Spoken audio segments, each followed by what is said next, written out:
Good morning, Fort McMurray, Wood Buffalo, and the rest of the world. You've tuned in to the Mac City Morning Show. I am your host, Elliot Pierre, and we're going to start the show off the same way we start every episode off, with a moment of gratitude. I know you could be doing a million other things with your time, so the fact that you're spending with us truly does mean the world to me, so thank you. On that note, Tanner, hit him with the intro. How's she cutting me, loves? You're listening to the Mac City Morning Show.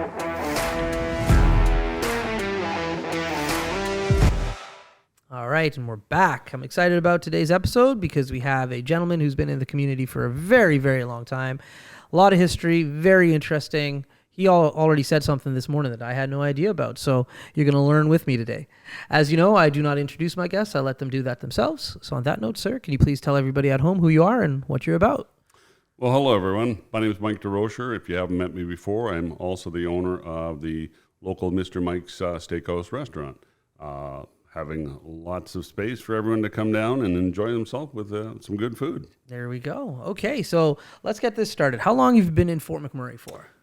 A little over 25 years now. Okay. We originally came here in 1997 to run the music instrument repair program at Keanu College. Okay. I started designing the program in 1995, and then once it was completed and I wrote the curriculum and developed the spaces for it, utilizing as many of the Keanu programs as possible. Right. We moved forward with that, and that was a huge success. I did that for 15 years. Okay. And moved out, trying to bring innovation to this city, building cement domes after that. Okay. That didn't fly well because most of the engineers, while they could agree on the engineering and the strengths and the efficiencies, because it was non-traditional, they wouldn't consider it. Right. So it didn't even make it, even though it had so many more proven Benefits. products. Right. So frustrating. Yeah. From there, I went on, and I was the general manager for the Métis Local 1935 for a bit. Okay. My original goal with them was to get the interpretive center done. I'm glad to see that that's now. Yes. Yes. Partway through my term there, things changed, and I ended up leaving because of the change in direction. Right. And now, Mr. Mike's. Now, Mr. Mike's. Well, before that, after we had the fire, what people may or may not know about me is because of my instrument repair background, when the fires happened, during the rebuild, I pretty much rebuilt almost all the musical instruments in this city for all the schools and the people. So we smoke remediated, we fixed cases, replaced them, we replaced their items on their instruments that were subject to smoke damage. Okay. So how did you get into instrument repair? How do you find yourself in that world? Going way, way back before you even thought of, my man. You're talking way back in the 80s. Okay. So what happened in the 80s was I was introduced to the repairman when I left high school, which was like 81. It's going back a ways. Yeah. A few years after high school, the gentleman, Victor Horrocks was his name, decided that he was going to retire. Yeah. So the band teacher I was with, Mr. Romeo Ochoa, rest his soul, and same thing with Victor, offered me to buy the entire lot of everything he had, supplies and everything, for $2,500. Okay. So we got a loan, we bought the tools and stuff, and then I had to find a place to study music instrument repair. Right. I went to Battle Creek, Michigan. Okay. Which is the cereal capital of North America, but there's not a lot there other than cereal makers. Right. So the Grand Master was there, and he took me under his wing, and he tutored me, which is something he's only done to a couple of students. Right. I had a short course there, very short, but very, very intense. And Yeah. when I left there, I was doing things that his second-year apprentice couldn't do. So told me I have a good knack, stick with it, and go from there. And so that started the journey. Okay. And I did that for a large part of my adult life. Yeah. And so then how did Fort McMurray and Keanu College come on your radar in regards to starting a program? Well, so we were in Banff, and we were at a conference for the Alberta Music Conference. Yeah.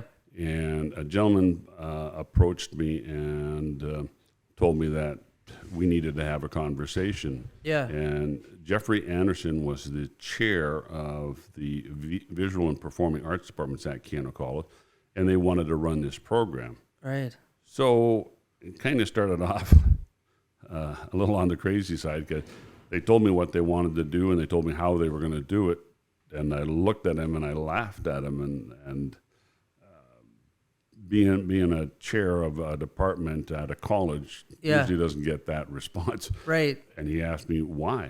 And so I told him, I said, you don't know our professional association. You know nothing about our industry. Yeah. You're asking somebody who does no formal training in the industry to be your lead instructor. This is not going to fly. There's not a reputable shop that's going to take you on. Right. And so, that was the reality.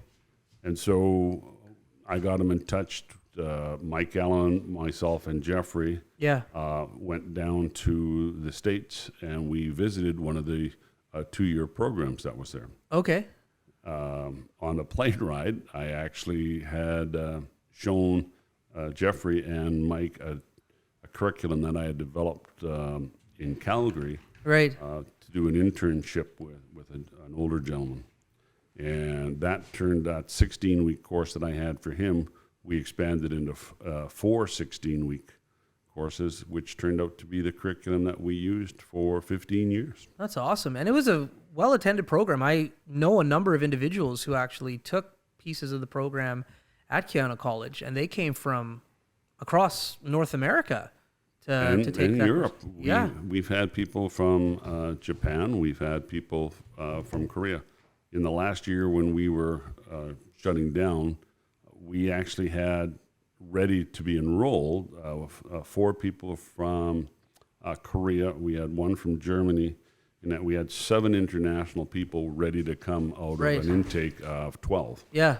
And it was shut down before they could actually formalize their applications. Oh, that's too bad. Because it was a great program. And I know when it got announced in the Today paper back in the day, that was sad. Well, it was. I mean, many of in our industry were a little upset too, because at the time we had sort of reached what we would consider number 1 status in the world as far as turning out grads. Right. And the quality of those grads. They were actually able to think to the point where we ran a program where we challenged the students in their second year to come up with a presentation. And the winners would actually present at the International Convention of NAPRT, which is the National Association of Professional Band Instrument Repair Technicians. Okay. Now you know why we use the acronym. That's right. So now as far as instruments are concerned, do you play any instruments? I'm a jazz and blues trumpet player and play in the local community bands, both the concert band and the jazz band. Yeah. And that, so we looking forward to getting that back on. There you go. I used to play the trumpet when I was in grade 6 when I was in band. It was good. It was a hard instrument to play. It was hard on my lips. Grade 6, that would be a challenging year. Most people start off on a cornet in the States because it's so much smaller, easier to handle. Oh, that would make sense. And then they grow into the trumpet as they get older. Yeah. But that develops what we call the chops. Okay, there we go. You know anything about the harmonica? I was just going to ask. Thank you very much. The harmonica. Yes, sir. Well, it's sort of like a reed instrument, but they use metal reeds. Yeah. So each little tang is cut to a certain length, and it basically quivers. Yeah. And that's what produces the tone. There we go. I keep asking people when they come in because I do want to pick up the harmonica. Like I have a nice harmonica to start playing. I've watched a few videos. I need a teacher to teach me. And like Mike Allen was here a little while ago, and he gave me some online literature and books and videos that you could get.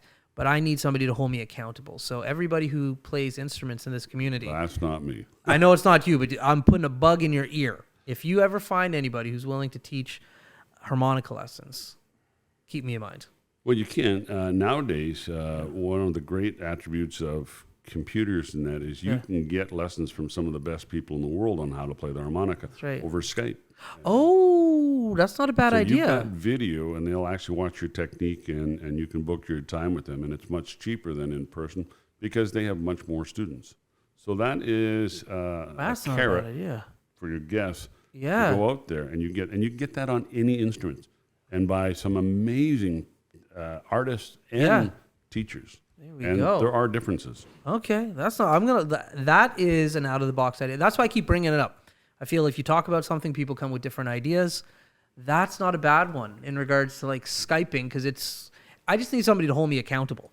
Well, you need something to practice too. Yeah. So one of the apps that are out there is an app called iReal Pro. Okay. And it's iPhone based, but you can get it for Android. Yeah. It has all the backing tracks. You can change whatever key you want. You can slow down the tempo, speed up the tempo. You have almost ultimate control. You can also put how many times. Yeah.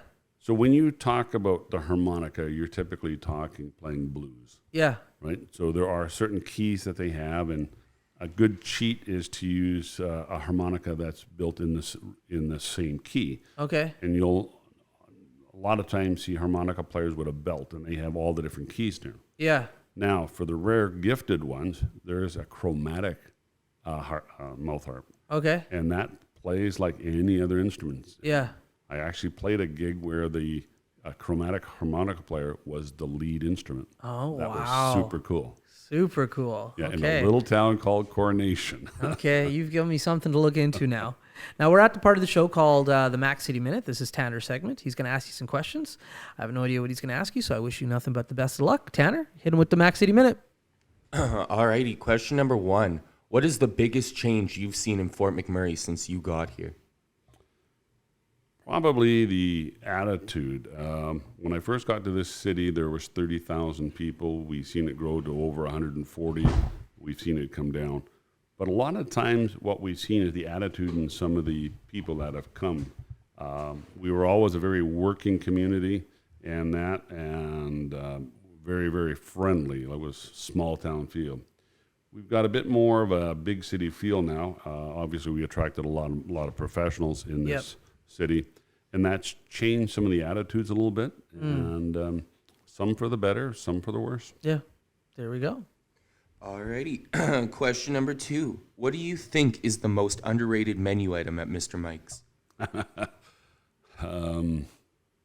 That's a darn good question, because our menu changes. I would say underrated. I think people don't understand that our bruschetta is very different than almost any other place. We have a couple of toppings on there that make bruschetta not just a tomato taste, but it has a taste and flavor all of its own, and people rave about it. So if you've never tried a Mr. Mike bruschetta, I guarantee you it'll be different than almost any other place you've ever tried. Interesting. Question number 3. What is your favorite song to play on the many instruments you know? Hotel California. Oh. I play that with Danny Tolk, and Freeform with Dan Gillies. Dan Gillies and I will do some jazz sets and all that, and he will lay down a riff, and we will just freeform 5 minutes worth of improvisation. Nice. Question number 4. What is your favorite instrument to repair?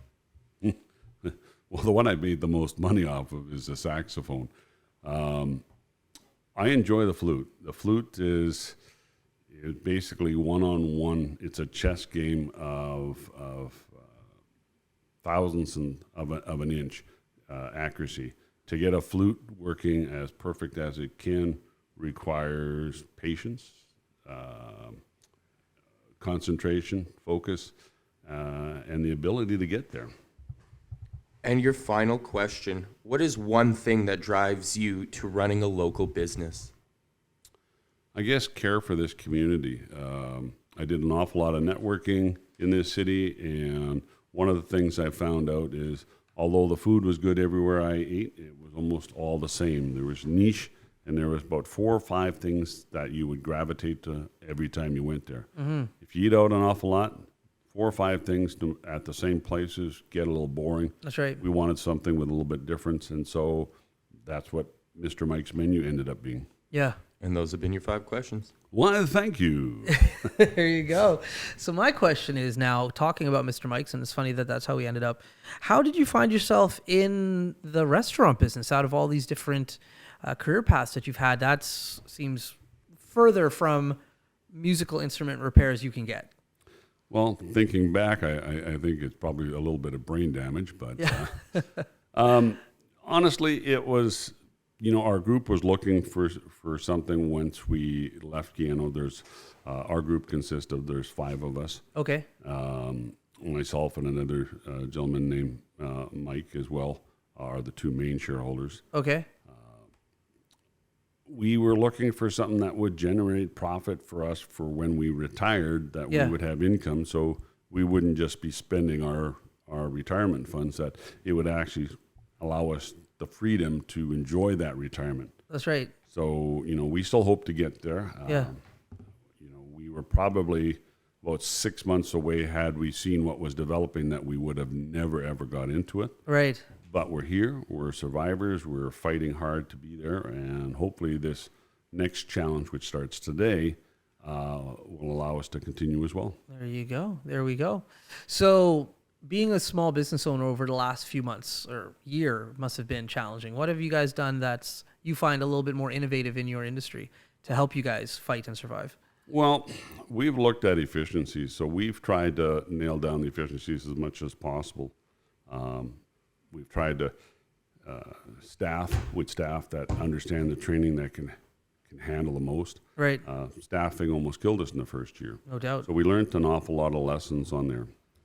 But we learned our food costs. And actually, surprisingly, we found on a few items, we were able to save significant savings by shopping local. Okay. There we go. And give a much fresher product. That's right. That's awesome. All right, my man. Well, that's the end of the show. That's 20 minutes. It flies. At the end of the show, though, everybody gets a shameless plug. So, see what you got. Hey, welcome to Mr. Mike's. We've had a great time talking here today, and we wish you all the best and hope you come down to Mr. Mike's to give us a shout out.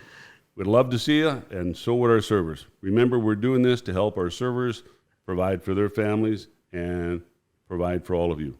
Thank you. Mr. Mike's Steakhouse, 85. So I love that. All right. Well, my man, like I said, 20 minutes, it flies. Please feel free to come back as many times as you want. We've only scratched the surface of who you are and the stories you have. So the door's always open. Be afraid. There you go.